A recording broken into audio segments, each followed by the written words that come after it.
आज के इस वीडियो में हम आप लोग को बात करेंगे कि कक्षा 9 का केमिस्ट्री का चैप्टर 4 परमाणु संरचना क्या परमाणु संरचना यानी एटॉमिक स्ट्रक्चर का अति लघु उत्तरीय प्रश्न का पार्ट 1 वीडियो जी हाँ पार्ट 1 वीडियो रहेगा।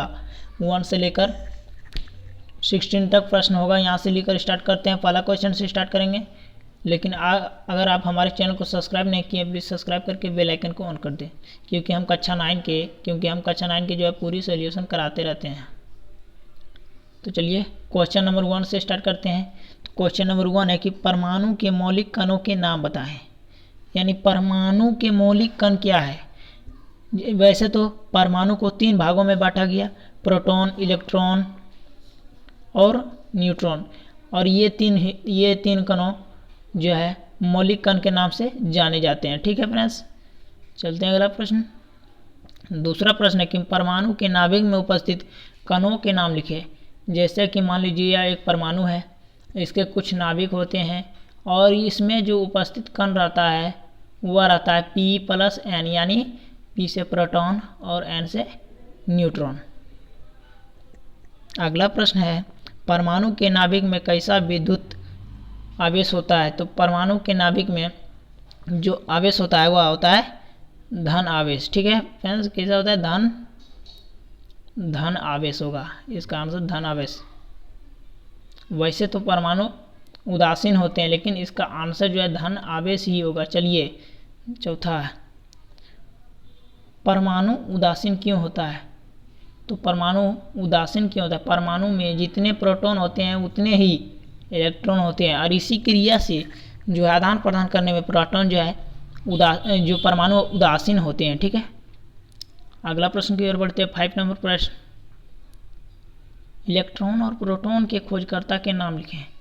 यानी इलेक्ट्रॉन और प्रोटॉन का खोज यानी खोजकर्ता किसने किया।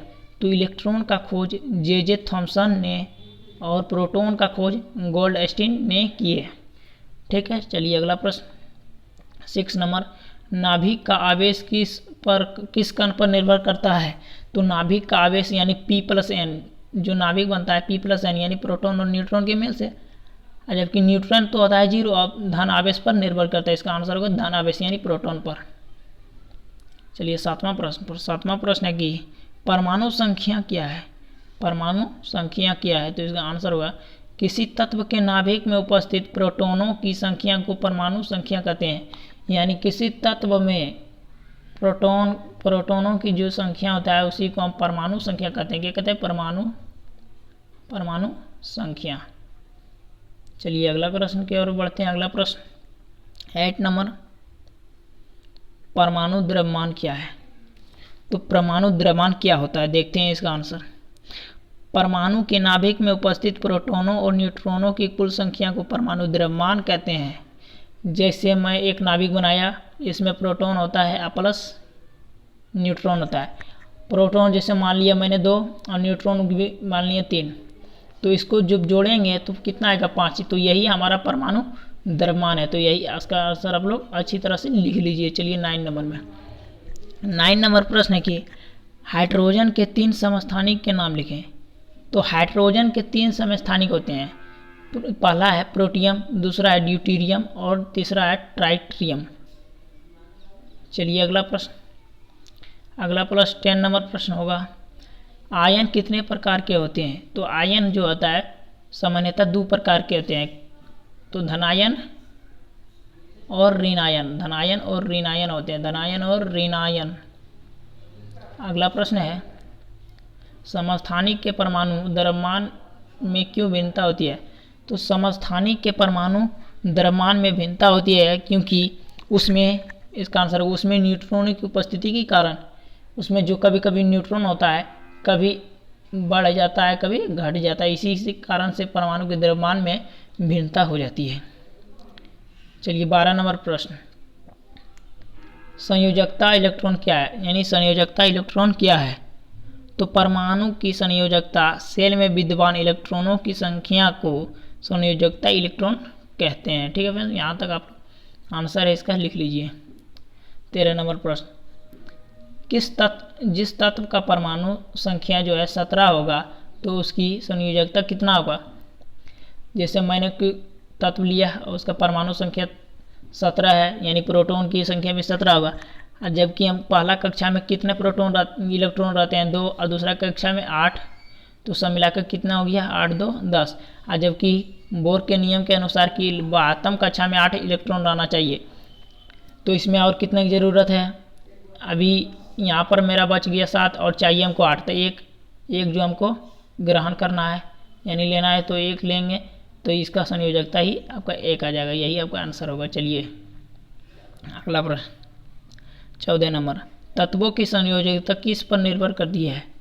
तो एक परमाणु के सबसे बाहरी कक्षा में इलेक्ट्रॉनों की कुल संख्या पर, यानी एक, जैसे कि बोर के नियम के अनुसार कहा गया था कि किसी भी तत्व के बाहरी कक्षा में इलेक्ट्रॉनों की संख्या 8 होती है।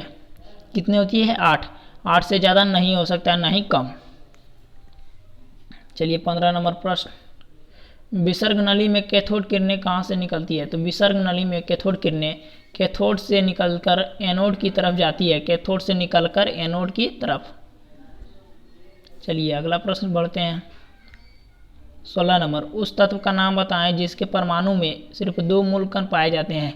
तो उसका आंसर होगा हाइड्रोजन। क्या होता है हाइड्रोजन। हाइड्रोजन में एक ही प्रोटॉन पाए जाते हैं, जबकि न्यूट्रॉनों की संख्या उसमें 0 होता है। चलिए अगला 17 नंबर, किसी परमाणु में 13 प्रोटॉन है तो इसकी संख्या क्या होगी। तो किसी जो परमाणु में 13 प्रोटॉन है तो इसकी संख्या जो है परमाणु संख्या भी 13 ही होगी। क्या होगी 13, क्योंकि प्रोटॉन और परमाणु संख्या बराबर होता है। अगला प्रश्न, परमाणु संख्या 13 वाले तत्व का इलेक्ट्रॉनिक विन्यास क्या होगा। तो परमाणु संख्या 13 यानी पहला जो कक्ष में हमारा जो है 2, दूसरा 8 और तीसरा 3 इलेक्ट्रॉन विन्यास होगा। इतना आपको आंसर लिख लेना होगा। चलिए अगला प्रश्न 19 नंबर प्रश्न, और यह इस वीडियो का लास्ट प्रश्न होगा, जबकि बाकी का क्वेश्चन का वीडियो पार्ट 2 वीडियो में हम कल सुबह 6 बजे दे देंगे। चलिए अगला, क्लोरीन तथा क्लोरीन माइनस यानी जो है एक धनायन और एक ऋणायन आयन में कितने प्रोटॉन होंगे। तो इसका आंसर होगा दोनों में ही 17 प्रोटॉन होगा, जबकि इलेक्ट्रॉन में एक वृद्धि हो जाएगा। ठीक है, आज के लिए बस इतना ही। मिलते हैं अगली वीडियो में पार्ट 2 के वीडियो पार्ट 2। अगर आपको पार्ट 1 का वीडियो अच्छा लगता है तो वीडियो को लाइक कर दीजिए। जय हिंद, वंदे मातरम। मिलते हैं अगली वीडियो।